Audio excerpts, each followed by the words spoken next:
ನೋಡಿ, ಸಾಕಷ್ಟು ಗೊಂದಲಗಳಿತ್ತು. ಏನು ನಮ್ಮ ರೈತರಲ್ಲಿ ಇವತ್ತಿಗೂ ಈ ಕ್ಷಣಕ್ಕೂ ಅಡಿಕೆ ಬೇಸಾಯದ ಬಗ್ಗೆ ಯಾವ್ದು ಸರಿ ಯಾವ್ದು ತಪ್ಪು ತುಂಬ ಗೊಂದಲಗಳಿದೆ. ಅದು ನಿಟ್ಟಲ್ಲಿ ಕೆಲವೊಂದು ಗೊಂದಲಗಳನ್ನು ನಾವು ಅದನ್ನು ಬಗೆಹರಿಸಬೇಕು ಅನ್ನೋ ಒಂದು ಗಮನದಲ್ಲಿಟ್ಕೊಂಡು ಇವತ್ತು ಈ ವಿಡಿಯೋನ ಮಾಡ್ತಾ ಇದ್ದೀವಿ. ಜೊತೆಗೆ ನಮ್ಮ ಸಂಸ್ಥೆಯ ಕೃಷಿ ವಿಜ್ಞಾನಿ ಆಗಿರ್ತಕ್ಕಂಥ ಮಂಜುನಾಥ್ ಅವರು ಕೂಡ ನಮ್ಮ ಜೊತೆಗಿದ್ದಾರೆ. ನೀವು ನಮಗೆ ಇದುವರೆಗೂ ಬಂದು ಏನು ಕೇಳಿದಿರ ಪ್ರಶ್ನೆಗಳು, ಆ ಪ್ರಶ್ನೆಗಳನ್ನು ನಾನು ನಿಮ್ಮ ಪರವಾಗಿ ನಿಂತು ಅವ್ರನ್ನ ಕೇಳ್ತಾ ಹೋಗ್ತೀನಿ. ನಿಮ್ಮ ಕೆಲವು ಸಮಸ್ಯೆಗಳು ಬಗೆಹರಿಬೋದು ಅಂತ ನಾನು ಅಂದ್ಕೊಂಡಿದ್ದೀನಿ. ನೋಡೋಣ ಎಷ್ಟು ನಿಮಗೆ ಕಂಪ್ಲೀಟ್ ಮಾಡೋಕ್ಕಾಗತ್ತೆ, ಕಂಪ್ಲೀಟ್ ಮಾಡೋಣ ಬನ್ನಿ. ಸರ್ ನಮಸ್ಕಾರ. ನಮಸ್ತೆ. ಇವಾಗ ನೋಡಿ, ಸಾಕಷ್ಟು ಗೊಂದಲಗಳಿರೋದು ರೈತರಲ್ಲಿ. ಗೊಬ್ಬರ ಹಾಕೋ ಬಗೆ ಹೇಗೆ, ಗೊಬ್ಬರ ಗುಣಿ ಮಾಡಬೇಕಾ ಗುಣಿ ಮಾಡಬಾರ್ದಾ, ಬೇಸಾಯ ಮಾಡಬೇಕಾ ಬೇಸಾಯ ಮಾಡಬಾರ್ದಾ, ಗೊಬ್ಬರನ ಯಾವ ರೀತಿ ಹಾಕಬೇಕು, ಪ್ರಿಲಿಮಿನರಿಯಾಗಿ ಮೊದಲ ಹಂತದಲ್ಲಿ ನಮ್ಮ ಗೊನೆಗಳು ಅಥವಾ ಹೊಂಬಾಳೆಗಳು ಒಣಗಿ ಬೀಳೋ ಅಂಥದ್ದು. ಅಲ್ಲಿ ನೋಡಿ, ಅಲ್ಲಿ ಕಾಣ್ತಾ ಇದೆ ಹೊಂಬಾಳೆಗಳು. ಮರ ಭಾಳ ದಷ್ಟಪುಷ್ಟವಾಗಿದೆ, ಗರಿಗಳು ತುಂಬ ಚೆನ್ನಾಗಿದೆ. ಈ ಥರದ್ದು ಕೆಲವು ತುಂಬ ಸಣ್ಣ ಪುಟ್ಟ ಗೊಂದಲಗಳು ಸುಮಾರಿದೆ. ಈಗ ಮೊದಲನೇ ಸಮಸ್ಯೆ ಇರೋದು, ಎಲ್ಲರಿಗೂ ಕಾಡ್ತಾ ಇರೋದು, ಮರ ಬಂದ್ಬಿಟ್ಟು ಭಾಳ ದಷ್ಟಪುಷ್ಟವಾಗಿರುತ್ತೆ, ತುಂಬ ಕಪ್ಪುಗಿದೆ. ಆದರೆ ಆ ಥರ ಗೊನೆ ಬಂದ್ಬಿಟ್ಟು ಒಣಗುತ್ತೆ, ಯಾಕೆ ಅನ್ನೋದ್ರ ಬಗ್ಗೆ ಸ್ವಲ್ಪ ಹೇಳಿ. ಅಡಿಕೆ ಬೇಸಾಯದಲ್ಲಿ 13 ವರ್ಷಗಳ ಅನುಭವವನ್ನು ನಾನು ಉಪಯೋಗಿಸ್ಕೊಂಡು ರೈತರಿಗೆ ನೀಡೋ ಸಲಹೆ ಏನಂದರೆ, ಹಿಂಗಾರ ಒಣಗುವುದು ಅಥವಾ ಇನ್ಫ್ಲೋರೆಸೆಂಟ್ ಡೈಬ್ಯಾಕ್ ಏನಿದೆ, ಇದು ಪ್ರತಿ ಅಡಿಕೆ ಕೃಷಿಕನ ಮೂಲ ಸಮಸ್ಯೆ. ಎಲ್ಲರಿಗೂ ಇದ್ರ ಮೇಲೆ ಕೆಲಸ ಮಾಡಬೇಕು ಅಂತ ಇದೆ, ಆದರೆ ಏನು ಮಾಡಬೇಕು, ಹೇಗೆ ಮಾಡಬೇಕು, ಏನು ಮಾಡಿದರೆ ಪರಿಹಾರ ಆಗುತ್ತೆ, ಅದಕ್ಕೆ ಪರ್ಯಾಯ ಏನು ಅಂತ ಹೇಳಿ ರೈತರಲ್ಲಿ ಗೊಂದಲ ಇದೆ. ಪ್ರತಿ ಹಂಗಾಮಿನ ಪ್ರಥಮ ಹಿಂಗಾರ ನವಂಬರ್ ಡಿಸೆಂಬರ್ನಲ್ಲಿ ಏನು ಹೊಡೆಯುತ್ತೆ, ಈ ನವಂಬರ್ ಡಿಸೆಂಬರ್ನಲ್ಲಿ ಹೊಡೆಯೋ ಹೊಂಬಾಳೆನೇ ಹೆಚ್ಚು ಇನ್ಫ್ಲೋರೆಸೆಂಟ್ ಡೈಬ್ಯಾಕಿಗೆ ಬಲಿಯಾಗುವಂಥದ್ದು. ರೈತರಲ್ಲಿ ಆಡು ಭಾಷೆಯಲ್ಲಿ ಹೇಳ್ತಾರೆ, ನಮ್ಮ ತೋಟದಲ್ಲಿ ಪ್ರತಿ ಮರದಲ್ಲಿ 4 ರಿಂದ 5 ಹಿಂಗಾರ ಬರೋದು ಹೌದು, ಆದರೆ ಅದರಲ್ಲಿ 2-3 ನಿಲ್ಲುತ್ತೆ ಅಂತ ಹೇಳ್ತಾರೆ. 2-3 ನಿಲ್ಲೋದು ಅಂದರೆ ಇನ್ನು 3 ಹಿಂಗಾರ ಕೊಳೆಯುವಿಕೆ ಅಥವಾ ಇನ್ಫ್ಲೋರೆಸೆಂಟ್ ಡೈಬ್ಯಾಕಿಂದ ಹೋಗ್ತಿದೆ ಅಂತ. ಪ್ರತಿ ರೈತನ ಆಶಯ ಬಂದು ಅಡಿಕೆನಲ್ಲಿ ಉತ್ತಮ ಬೆಳೆ ತೆಗಿಬೇಕು ಅಂಥೇಳಿ. ಈ ಉತ್ತಮ ಬೆಳೆ ತೆಗಿಬೇಕು ಅನ್ನೋ ನಿಟ್ಟಿನಲ್ಲಿ ಅವನ ಪ್ರಯತ್ನ ನಿರಂತರ ಮಾಡ್ತಾನೆ ಇರ್ತಾನೆ. ಆದರೆ ಆ ನಿರಂತರ ಪ್ರಯತ್ನಕ್ಕೆ 50% ಹಿಂಬಡ್ತಿಯನ್ನು ನೀಡುವಲ್ಲಿ ಇವತ್ತಿನ ದಿನ ಅಡಿಕೆನಲ್ಲಿ ಹಿಂಗಾರ ಒಣಗೋದು ಕಾಂಟ್ರಿಬ್ಯೂಟ್ ಮಾಡ್ತಾ ಇದೆ. ಹಿಂಗಾರ ಒಣಗುವುದನ್ನು ರೈತ ನಿಲ್ಲಿಸ್ಕೊಂಡ್ರೆ ಖಂಡಿತವಾಗಿ ಅವನ ಇಳುವರಿಯನ್ನು 35% ರಿಂದ 50% ಹೆಚ್ಚಿಸ್ಕೊಳ್ಳುವಲ್ಲಿ ಯಾವುದೇ ಅನುಮಾನ ಬೇಡ. ಈ ನಿಟ್ಟಿನಲ್ಲಿ ನಮ್ಮ ವಿಶ್ವವಿದ್ಯಾನಿಲಯಗಳು ಅಥವಾ ಇನ್ನಿತರೆ ನಮ್ಮ KVKಗಳು ಅಥವಾ ಕೃಷಿ ವಿಜ್ಞಾನಿಗಳು ಏನು ಕಾರ್ಯ ಮಾಡ್ತಾ ಇದ್ದಾರೆ, ಈ ನಿಟ್ಟಿನಲ್ಲಿ ಕಾರ್ಯ ಮಾಡಿದ್ದು ಎಲ್ಲವೂ ಕೂಡ ಜನರಿಗೆ ತಲುಪುವಲ್ಲಿ ವಿಫಲವಾಗಿದ್ದಾವೆ. ಜನ ಬಳಸ್ಕೊಳ್ತಾ ಇಲ್ಲ. ವೈಜ್ಞಾನಿಕತೆಯೊಂದಿಗೆ ಬೇಸಾಯನ ಮಾಡೋದನ್ನು ರೈತ ಖಂಡಿತವಾಗಿ ಇಂದಿನಿಂದ ಮುಂದಿನ ದಿನಗಳಲ್ಲಿ ಅಳವಡಿಸಲೇಬೇಕಾದಂಥ ಅನಿವಾರ್ಯತೆ ರೈತರಿಗಿದೆ. ರೈತ ಹಾದಿ ತಪ್ಪಿರೋದೆಲ್ಲಿ, ಹಾದಿ ತಪ್ಪಿಸ್ತಿರೋರು ಯಾರು, ಇದನ್ನು ಸಕ್ರಿಯವಾಗಿ ಗುರುತಿಸುವಂಥ ನಾಲೆಡ್ಜ್ ರೈತನಿಗೆ ಇದ್ದಿದ್ರೆ ಅಥವಾ ನಾವು ಅವ್ರಿಗೆ ಕನ್ವೆ ಮಾಡಿದ್ದಿದ್ರೆ ರೈತ ಅದರಿಂದ ಸುಲಭವಾಗಿ ಹೊರ ಬರಲಿಕ್ಕೆ ಅವಕಾಶ ಇತ್ತು. ಆದರೆ ಇಲ್ಲಿ ಮಾಹಿತಿಯ ಕೊರತೆ, ಇಲ್ಲಿ ರೈತರದ್ದು ತಪ್ಪಿದೆ, ನಮ್ಗಳ ತಪ್ಪು ಇದೆ. ರೈತನಿಗೆ ಕೇಳುವ ಆಸಕ್ತಿ ಇಲ್ಲ, ನಮಗೆ ಹೇಳುವ ಆಸಕ್ತಿ ಇಲ್ಲ. ಆದರೆ ರಾಯಲ್ CSP ಸಂಸ್ಥೆ ಕಡೆಯಿಂದ ನಾವು ಮಾಡ್ತಿರೋ ಒಂದು ಪುಟ್ಟ ಪ್ರಯತ್ನ ಏನಂದರೆ, 2022, 23, 23, 24ರಲ್ಲಿ ಈ ಹಿಂಗಾರ ಒಣಗುವ ಸಮಸ್ಯೆಗೆ ನಮ್ಮ ಸಂಸ್ಥೆ ವತಿಯಿಂದ 90% ರಿಸಲ್ಟನ್ನು ನಾವು ಕೊಟ್ಟಿದ್ದೇವೆ. 3 ನಿಲ್ತಿತ್ತು, 2 ನಿಲ್ತಿತ್ತು ಅನ್ನೋ ಕಡೆ ಇವತ್ತು 4 ರಿಂದ 5 ಹಿಂಗಾರ ನಿಂತಿದೆ. ಸಾಫಲ್ಯ ಹಿಂಗಾರ ಅಂತ ಹೇಳ್ತೀವಿ. ಅದರಲ್ಲಿ ತುಂಬು ಗೊನೆಗಳು ಕೂಡ ಬಂದಿದೆ. ಇದರಿಂದ ಹೆಚ್ಚಿನ ಆದಾಯನೂ ಕೂಡ ರೈತ ನಿರೀಕ್ಷೆ ಮಾಡ್ತಿದ್ದಾನೆ. ಈ ನಿಟ್ಟಿನಲ್ಲಿ ಕೆಲಸ ಮಾಡಿ ಯಶಸ್ಸು ಸಿಕ್ಕಿರುವಂಥ ತೋಟಗಳಲ್ಲಿ ಮುಂದಿನ ದಿನಗಳಲ್ಲಿ ಕ್ಷೇತ್ರೋತ್ಸವನೂ ಕೂಡ ನಮ್ಮ ಸಂಸ್ಥೆ ಕಡೆಯಿಂದ ಮಾಡ್ತಾರೆ. ಈಗ ನೀವು ನಮಗೆ ನಮ್ಮ ಸಂಸ್ಥೆ ವತಿಯಿಂದ ರೈತರೊಟ್ಟಿಗೆ ಓಡಾಡ್ತಾ ಇರುವಂಥದ್ದು ಕೆಲವು ಕಾರ್ಯಕ್ರಮಗಳನ್ನು ಹಮ್ಮಿಕೊಂಡಿದ್ದೀವಿ, ಎಲ್ಲ ಮಾಡ್ತಾಯಿದ್ದೀರ. ನಾವೇನೇನು ಕಾರ್ಯಕ್ರಮಗಳನ್ನು ಹಮ್ಮಿಕೊಂಡಿದ್ದೀವಿ ಮತ್ತು ಅದ್ರ ಜೊತೆಗೆ ಈಗ ಒಂದು ಹಿಂಗಾರ ಒಣಗೋದ್ರ ಜೊತೆಗೆ ಫ್ಲವರ್ ಡ್ರಾಪು ಅಥವಾ ಮಿಳ್ಳೆ ಉದುರೋ ಅಂಥದ್ದು, ಕಾಯಿ ಉದುರೋ ಅಂಥದ್ದು, ಹಣ್ಣು ಹೊಡ್ಕೊ ಬರುತ್ತೆ, ಅಥವಾ ಕೊಳೆ ರೋಗ, ಎಲೆ ಚುಕ್ಕಿ ರೋಗ, ಈ ಥರದ್ದು ಕೆಲವೆಲ್ಲ ರೋಗಗಳ ಬಗ್ಗೆ ನಾವು ವರ್ಕ್ ಮಾಡ್ತಾಯಿದ್ದೀವಿ. ಸೊ ಅದ್ರ ಬಗ್ಗೆ ಸ್ವಲ್ಪ ಡಿಸ್ಕಸ್ ಮಾಡ್ತಾ ರೈತರಿಗೆ ಮಾಹಿತಿ ಕೊಡ್ತಾ ಹೋಗೋಣ. ಪ್ರತಿ ಅಡಿಕೆ ಕೃಷಿಕನ ತೋಟದಲ್ಲಿ ಸಾಮಾನ್ಯವಾಗಿ ಬರೋ ಸಮಸ್ಯೆಗಳು ಪ್ರತಿ ವರ್ಷದ ಜನವರಿ ಫೆಬ್ರವರಿ ತಿಂಗಳಲ್ಲಿ ಹರಳುದಿರೋದು.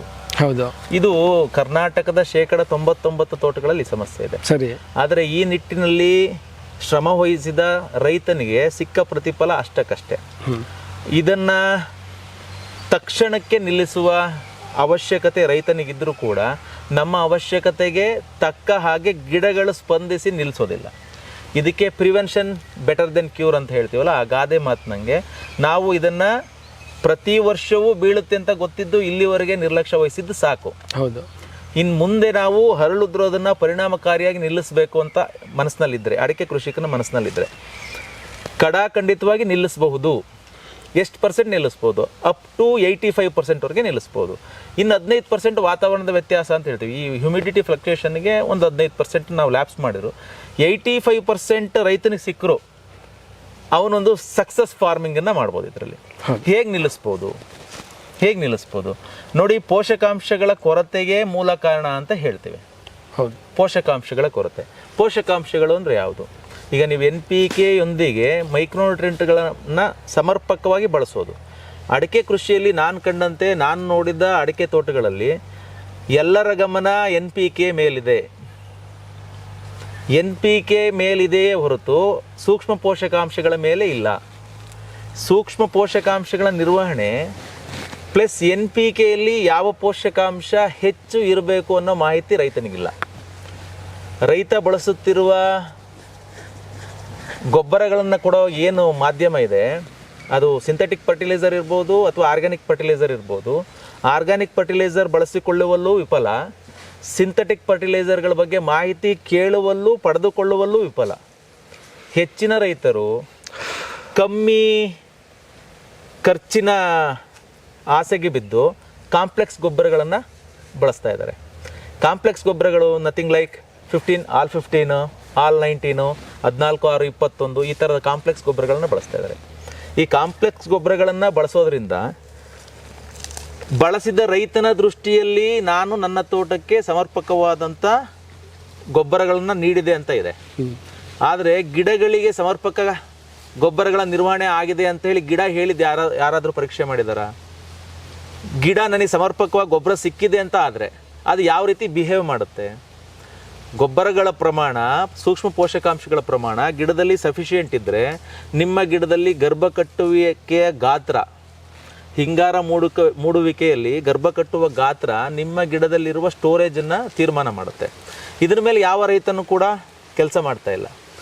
ರೈತನ ದೃಷ್ಟಿಕೋನದಲ್ಲಿ ನಾವು ಅಡಿಕೆ ತೋಟಕ್ಕೆ ಗೊಬ್ಬರ ಹಾಕುವುದು ಅನಿವಾರ್ಯ ಕರ್ಮ, ಗಿಡದ ಅವಶ್ಯಕತೆಗೆ ತಕ್ಕಷ್ಟು ಅಲ್ಲ, ನನ್ನ ಬುದ್ಧಿವಂತಿಕೆಗೆ ತಕ್ಕಷ್ಟು ಅನ್ನೋ ರೀತಿಯಲ್ಲಿ ಇವತ್ತು ಅವನು ಬಿಹೇವ್ ಮಾಡ್ತಾ ಇದ್ದಾನೆ. ರೈತನ ಆಸೆಗೆ ತಕ್ಕಂತೆ ಗಿಡ ರೆಸ್ಪಾಂಡ್ ಮಾಡಬೇಕು, ಅದು ಅವನ ನಿರೀಕ್ಷೆ. ಆದರೆ ಗಿಡದ ನಿರೀಕ್ಷೆಗೆ ತಕ್ಕ ಹಾಗೆ ನಾನು ಗೊಬ್ಬರಗಳನ್ನು ಪೂರೈಸ್ತಿದ್ದೀನ, ಸೂಕ್ಷ್ಮ ಪೋಷಕಾಂಶಗಳನ್ನು ಪೂರೈಸ್ತಾ ಇದ್ದೀನ, ಅದಕ್ಕೆ ಬಂದಿರುವಂಥ ಆರೋಗ್ಯದಲ್ಲಿ ವ್ಯತ್ಯಾಸಗಳಿದೆ, ಅದನ್ನು ನಾನು ಸರಿಪಡಿಸ್ತಿದ್ದೀನ. ಈ ನಿಟ್ಟಿನಲ್ಲಿ ನಾವು ಪ್ರಯತ್ನ ಕೇಳಿದಾಗ ರೈತನ ಉತ್ತರ 0. ರೈತನ ನಿದರ್ಶನ ಏನಿದೆ, ರೈತನ ಉದ್ದೇಶ ಏನಿದೆ, ಪಕ್ಕದ ತೋಟದನ್ನ ಹಾಕ್ದ ಅವನಿಗಿಂತ ಸ್ವಲ್ಪ ಜಾಸ್ತಿ ಹಾಕಿದ್ರೆ ಮುಗೀತು ನಂದು. ಈ ಮೈಂಡ್ಸೆಟ್ಟಿಂದ ಪ್ರಥಮವಾಗಿ ರೈತ ಹೊರಗೆ ಬರಬೇಕು.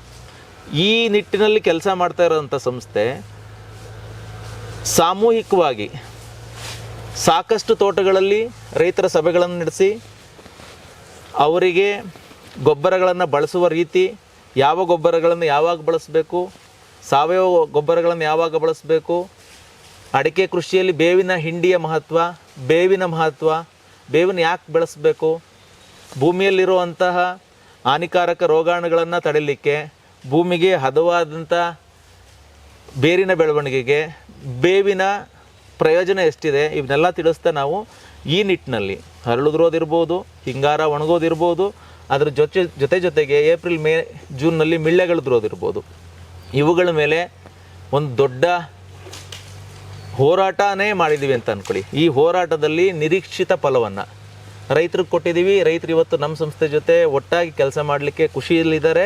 ನಾವು ಹೇಳಿದ ಅಷ್ಟು ಪೋಷಕಾಂಶಗಳ ನಿರ್ವಹಣೆನ ಚಾಚು ತಪ್ಪದಲ್ಲೇ ಮಾಡುವಂಥ ಪರಿಸ್ಥಿತಿಗೆ ಬಂದಿದ್ದಾರೆ. ಇದಕ್ಕೆಲ್ಲ ಕಾರಣ ನಾವು ರೈತರಿಗೆ ಕೊಟ್ಟಂಥ ಅದ್ಭುತವಾದಂಥ ರಿಸಲ್ಟ್. ಈ ರಿಸಲ್ಟನ್ನು ಬಳಸ್ಕೊಂಡು ರೈತ ಸಬಲನಾಗುವತ್ತ, ಸಂತೃಪ್ತ ರೈತನಾಗುವತ್ತ ನಮ್ಮ ಸಂಸ್ಥೆ ದೊಡ್ಡ ಪ್ರಮಾಣದಲ್ಲಿ ಕೆಲಸ ಮಾಡಿದೆ. ಈಗ ನಾವು ಏನು ಹೇಳ್ತಾ ಇದ್ದೀವಿ, ಒಂದು ಮರಕ್ಕೆ ಒಂದು ಮಿನಿಮಮ್ 80ರಿಂದ 100-110 ರೂಪಾಯಿವರೆಗೂ ಖರ್ಚು ಮಾಡಿದ್ರೆ ರೈತ ಪ್ರತಿ ವರ್ಷ ನಾವು ಅದರಿಂದ ಲಾಸ್ ಆಗ್ತಾಯಿದೆ. ಏನು ನಮಗೆ ಗೊತ್ತಾಗದೇ ಇರೋದು ಇಂಡೈರೆಕ್ಟ್ ಎಕ್ಸ್ಪೆನ್ಸು, ಇಂಡೈರೆಕ್ಟ್ ಇನ್ಕಮ್ ಏನಿದೆ. ಇಂಡೈರೆಕ್ಟ್ ಎಕ್ಸ್ಪೆನ್ಸ್ ಅಂದರೆ ನಮ್ಮ ಗಮನಕ್ಕೆ ಬಾರ್ದೇ ಈ ಮಿಳ್ಳೆ ಬೀಳೋ ಅಂಥದ್ದು, ಈ ಹೂ ಉದ್ರೋದು, ಈ ಗೊನೆಗಳು ಒಣಗೋದು. ಈಗ ಒಂದು ಗೊನೆ ಒಣಗ್ತಾ ಇದೆ ಅಂದರೆ 50ರಿಂದ 80 ಕಾಯಿ ಒಣಗ್ತಾ ಇದೆ ಅಂತ. ಇವಾಗ 1 kg ನಾವು ಅಡಿಕೆ, ಒಣ ಅಡಿಕೆಯಲ್ಲಿ ತೊಗೊಂಡ್ರೆ ಒಂದು 300ರಿಂದ 320 ಸಿಗುತ್ತೆ. ಅದರಲ್ಲಿ ₹1.60, ₹1.80 ತನಕ ಒಂದು ಅಡಿಕೆ ಆಗೋದಾದರೆ, ಮೊದಲ 3 ಗೊನೆಗಳು ನಮ್ಗೆ ಒಣಗುತ್ತೆ ಅನ್ನೋದಾದರೆ ಒಂದೊಂದು ಗೊನೆಯಲ್ಲಿ 100 ಇದ್ದರೆ 300 ನಮಗೆ ನಾವು ಹಾಕೋ ₹100 ಖರ್ಚು ಮಾಡೋದು, ಆ ₹300 ನಮಗೆ ಲಾಸ್ ಆಗುತ್ತೆ. ಈ ಖರ್ಚು ಮಾಡೋದು ನಮಗೆ ಡೈರೆಕ್ಟ್ ಎಕ್ಸ್ಪೆನ್ಸ್ ನೇರವಾಗಿ ಕಾಣುತ್ತೆ. ₹100 ಖರ್ಚು ಮಾಡ್ತಾ ಇದೀವಲ್ಲ ಅಂತ ನಮಗೆ ಗೊತ್ತಿಲ್ಲದೆ ₹300 ನಮ್ಮ ದುಡ್ಡು ಹೋಗ್ತಾ ಇದೆ. ಅದು ಯಾರ ಗಮನಕ್ಕೂ ಬರೋದೇ ಇಲ್ಲ. ಈ ನಿಟ್ಟಿನಲ್ಲಿ ನಾವು ತುಂಬ ಚೆನ್ನಾಗಿ ಕೆಲಸ ಮಾಡಿದ್ದೀವಿ. ಆದರ್ಶವಾಗಿರುವಂಥ ಕೆಲವು ಪ್ಲಾಟ್ಗಳನ್ನು ಇಟ್ಕೊಂಡಿದ್ದೀವಿ. ತಾವು ಯಾರು ಬೇಕಿದ್ದರೂ ಯಾವಾಗ ಬೇಕಿದ್ದರೂ ಬರಬಹುದು. ನಮ್ಮ ಸಂಸ್ಥೆ ಕರೆ ಮಾಡ್ಬೋದು. ಕೆಳಗಡೆ ಸ್ಕ್ರಾಲ್ ಆಗ್ತಾರ ಅಂತ ನಮ್ಮ ಕಸ್ಟಮರ್ ಕೇರಿಗೆ ಸ್ಕ್ರಾಲ್ ನಂಬರ್ಗಳಿಗೆ ರಿಜಿಸ್ಟ್ರ್ ಮಾಡ್ಕೊಳ್ಳಿ. ಫೋನ್ ಮಾಡ್ತೀವಿ. ನೀವು ಬಂದು ಕ್ಷೇತ್ರ ಭೇಟಿ ಮಾಡಿ ಆ ರೈತನ ನೀವು ಯಾವ ಜಾಗದಲ್ಲಿ ಹೇಳ್ತೀರೋ ಆ ಜಾಗದಲ್ಲಿ ಹೇಳ್ತೀವಿ. ನಮ್ದು ಯಾವುದೋ ಒಂದು ಸೆಟಪ್ ಮಾಡಿಕೊಂಡು ರೈತನ ಬುಕ್ ಮಾಡಿಕೊಂಡು ಆ ಜಾಗದಲ್ಲಿ ಹಿಂಗೆ ಕಸ್ಟಮರ್ ಬರ್ತಾರೆ, ನೀನು ಹಿಂಗೆ ಹೇಳು, ನಾವು ಇಷ್ಟು ಕೊಡ್ತೀವಿ, ಆ ಥರದ್ದೇನಿಲ್ಲ. ನೀವು ನೇರವಾಗಿ ಬನ್ನಿ. ನೀವು ಯಾವ ಏರಿಯಾದಲ್ಲಿ ಹೇಳ್ತೀರೋ ಆ ಏರಿಯಾದಲ್ಲಿ ನಾವು ನಮಗೆ ಗೊತ್ತಿರೋಂಥ ರೈತರು, ಕೆಲವು ರೈತರುಗಳ ಹತ್ರ ಮಾಡಿದ್ದೀವಿ. ಆ ರೈತರುಗಳ ಹತ್ರ ನೀವು ಹೋಗಿ ನೀವೇ ಖುದ್ದು ಭೇಟಿ ಕೊಡಿ, ನೀವೇ ನೋಡ್ಕೊಳ್ಳಿ. ನಾವು ಯಾರೂ ಜೊತೆಗೆ ಬರೋಲ್ಲ. ಅವ್ರಿಗೆ ತೃಪ್ತಿ ಅನಿಸಿದ್ರೆ, ಅವ್ರು ಹೇಳೋ ಮಾತು ನಿಮ್ಗೆ ನಂಬಿಕೆ ಅನಿಸಿದ್ರೆ ನಮ್ಮೊಟ್ಟಿಗೆ ನೀವು ಮುಂದಿನ ನಮ್ಮ ಮಾರ್ಗದರ್ಶನದಲ್ಲಿ ನೀವು ಬೆಳೀತಾ ಹೋಗ್ಬೋದು. ನಮ್ಮ ಕೈಲಾಗಿ ಏನು ನಾವು ನಿಮಗೆ ಮಾಹಿತಿ ಕೊಡ್ಬೋದು, ಸರ್ವಿಸ್ಗಳು ಕೊಡ್ಬೋದು, ಅಲ್ಲಿವರೆಗೂ ನಾವು ಮಾಡ್ತಾಯಿದ್ದೀವಿ. ಕೊನೆಗೆ ನಮ್ಮ ವಿಜ್ಞಾನಿಗಳು ಹೇಳ್ದಾಗೆ ಏನು ನಮಗೆ ಮೊದಲು ನಾವು ತುಂಬ ಕಾನ್ಸಂಟ್ರೇಟ್ ಮಾಡಿರೋದು ಹಿಂಗಾರು ಒಣಗಿ ಕೆಳಗಡೆ ಬೀಳ್ತಾ ಇರೋದು, ಅದ್ರ ಜೊತೆಗೆ ಫ್ಲವರ್ ಡ್ರಾಪ್ ಆಗ್ತಾ ಇರೋದು, ಮತ್ತು ಕಾಯಿ ಉದುರ್ತಾ ಇರೋದು. ಕಾಯಿ ಉದ್ರದ್ದು ಜೊತೆಗೆ ನಮಗೇನಾಗುತ್ತೆ, ಕಾಯ್ದು ದಷ್ಟಪುಷ್ಟವಾಗಿ ಅದ್ರ ಸೈಜ್ ಏನು ಕಡಿಮೆ ಬರ್ತಾಯಿದೆ, ಅದ್ರ ತೂಕ ಬರೋ ಅಂಥದ್ದು. ಈ ನಮಗೆ ಕೆಲವೊಂದು ಇವಾಗ ತುಂಬ ಚೆನ್ನಾಗಿ ದೊಡ್ಡದಾಗಿ ಎಲೆ ಗರಿಗಳಿದೆ ಅಂತಂದರೆ ರೈತರು ಭಾಳ ಖುಷಿಯಾಗಿರ್ತಾರೆ. ಭಾಳ ನಮ್ಮದು ದೊಡ್ಡ ಅಡಿಕೆ ತೋಟ ಗರಿ ನೋಡ್ಬೇಕು, ಇಷ್ಟಿಷ್ಟು ಉದ್ದ ಇದೆ ಅಂತ. ಸೊ ನೈಟ್ರೋಜನ್ ಡಿಫಿಷಿಯನ್ಸಿ ಇದ್ದರೆ ಅಥವಾ ನೈಟ್ರೋಜನ್ ಹೆಚ್ಚಿಗೆ ಇದ್ದರೆ ಈ ಥರದ್ದು ಎಲ್ಲದಕ್ಕೂ ಒಂದೊಂದು ನಮಗೆ ಏನು ಇಂಡಿಕೇಷನ್ಸ್ ಇರುತ್ತೆ. ಈ ಇಂಡಿಕೇಷನ್ಸ್ ಗೊತ್ತಿಲ್ಲದೆ ಕ್ರಮೇಣವಾಗಿ ಫರ್ಟಿಲೈಸರ್ ಮಾಡ್ತಾ ಹೋಗ್ತಾ ಇರ್ತಾರೆ. ಆ ಥರದ್ದು ನಮಗೆ ನಿಮ್ಮ ಕ್ಷೇತ್ರ ಭೇಟಿ ಮಾಡಬೇಕು ಅನ್ನೋದಾದರೆ, ನಿಮ್ಮ ಪ್ಲಾಟ್ಗಳಿಗೆ ವಿಸಿಟ್ ಮಾಡಬೇಕು ಅನ್ನೋದಾದರೆ ರಿಜಿಸ್ಟ್ರ್ ಮಾಡ್ಕೊಳ್ಳಿ. ಅದಕ್ಕೆ ಯಾವುದೇ ಥರದ ಹಣವನ್ನು ನಾವು ತಗೊಳ್ಳಲ್ಲ. ಕನಿಷ್ಠ ಒಂದು 20-25 ಜನ ರೈತರುಗಳು ಸೇರಿಕೊಂಡ್ರೆ ನಾವು ಅದನ್ನೊಂದು ಸರ್ವಿಸ್ ಅಂತ ಅಂದ್ಕೊಂಡು ಮಾಹಿತಿಗಳು ಕೊಡ್ತಾಯಿದ್ದೀವಿ. ಕಮರ್ಷಿಯಲ್ ಆಗಿ ನಾವು ಬಂದರೆ ನೀವು ಗೊಬ್ಬರ ತೊಗೊಳ್ಳೇಬೇಕು ಆ ಥರದ್ದೇನಿಲ್ಲ. ಒಂದು 20-25 ಜನ ರೈತರು, ಅಡಿಕೆ ರೈತರುಗಳೆಲ್ಲ ಒಟ್ಟಿಗೆ ಸೇರಿಕೊಂಡು ಒಂದು ಕಡೆ ಸೇರ್ಕೊಳ್ತೀರಾ, ಒಂದು ಕಡೆ ಮಾಹಿತಿಗಳು ತಲುಪಿಸುವಂಥದ್ದು. ನಾವು ವ್ಯವಹಾರಕ್ಕೆ ಮತ್ತು ನಮಗೆ ಲಾಭಕ್ಕೋಸ್ಕರ ಆರ್ಗ್ಯಾನಿಕ್ ಮ್ಯಾನ್ಯೂರ್ ಮ್ಯಾನುಫ್ಯಾಕ್ಚರ್ ಮಾಡ್ತೀವಿ, ನೀಮ್ ಪೌಡ್ರ್ ಮ್ಯಾನುಫ್ಯಾಕ್ಚರ್ ಮಾಡ್ತೀವಿ, ರೈತರಿಗೆ ಸೇಲ್ ಮಾಡ್ತಾಯಿದ್ದೀವಿ, ಲಾಭ ಬರ್ತಾಯಿದೆ, ಸಂಸ್ಥೆ ನಡೀತಾ ಇದೆ 100%. ಆದರೆ ನಮ್ಮ ಸಂಸ್ಥೆಗೆ ಬರ್ತಿರೋ ಲಾಭ ರೈತರಿಂದನೇ. ರೈತರಿಗೆ ನಮ್ಮ ಸಂಸ್ಥೆ ನಾವೇನು ಮಾಡಿದ್ವಿ ಸರ್ವಿಸ್ ಆಗಿ ಅನ್ನೋ ಕಾರಣಕ್ಕೆ ನಮ್ಮದೊಂದು ತಂಡ ಅಡಿಕೆ ಬೇಸಾಯ ಅಂತ ಅದಕ್ಕೊಂದು ಹೆಸರಿಟ್ಕೊಂಡು ಆ ತಂಡದ ಮುಖಾಂತರವಾಗಿ ಎಲ್ಲ ಕಡೆಗೂ ನಮಗೆ ಏನು ಗೊತ್ತು ಆ ಮಾಹಿತಿ ಅಷ್ಟನ್ನು ತಲುಪಿಸುವಂಥದ್ದು. ನಮಗೆ ಗೊತ್ತಿರೋಂಥ ಮಾಹಿತಿ ಅಷ್ಟನ್ನು ನೇರವಾಗಿ ತಲುಪಿಸಿ ಅವ್ರು ಏನು ಬದಲಾವಣೆ ಮಾಡ್ಕೋಬೋದೋ ಆ ಬದಲಾವಣೆ ಮಾಡ್ಕೊಳ್ಳೋವಂಥದ್ದನ್ನು ಮಾಡ್ತಾಯಿದ್ದೀವಿ. ಇದರೊಟ್ಟಿಗೆ ನಾವು ಲಾಸ್ಟಲ್ಲಿ ನಂಬರ್ ನಿಮಗೆ ಬರುತ್ತೆ, ಆ ನಂಬರ್ಗೆ ನೀವು ಫೋನ್ ಮಾಡಿ ರಿಜಿಸ್ಟರ್ ಮಾಡ್ಕೋಬೋದು.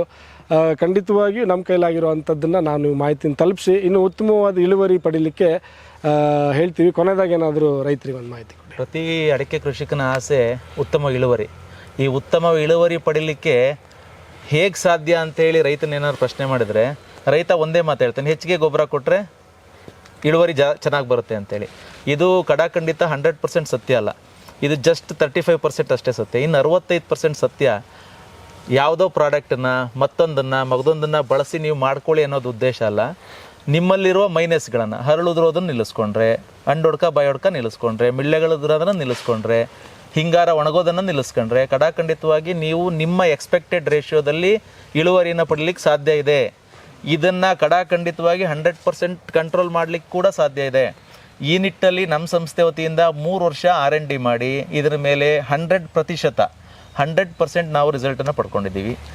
ಈ ವ್ಯವಸ್ಥೆಯನ್ನು ಸಂಸ್ಥೆ ರೈತರಿಗೆ ನೆರವಾಗುವ ಉದ್ದೇಶಕ್ಕೆ ಮಾಡಿರುವಂಥ ಒಂದು ಸೇವೆ ಅಂತ ತಿಳ್ಕೊಂಡು ಈ ಸೇವೆಯನ್ನು ನೀವು ಗುರುತಿಸಿ ಉಪಯೋಗಿಸ್ಕೊಂಡ್ರೆ ರೈತ ಸಮೂಹಕ್ಕೆ ಸಮುದಾಯಕ್ಕೆ ಒಳ್ಳೇದು ಮಾಡಬೇಕು ಅನ್ನೋದಷ್ಟೇ ನಮ್ಮ ಗುರಿ. ದಯಮಾಡಿ ಇದನ್ನು ನೀವು ಉಳಿಸ್ಕೋಬೋದು.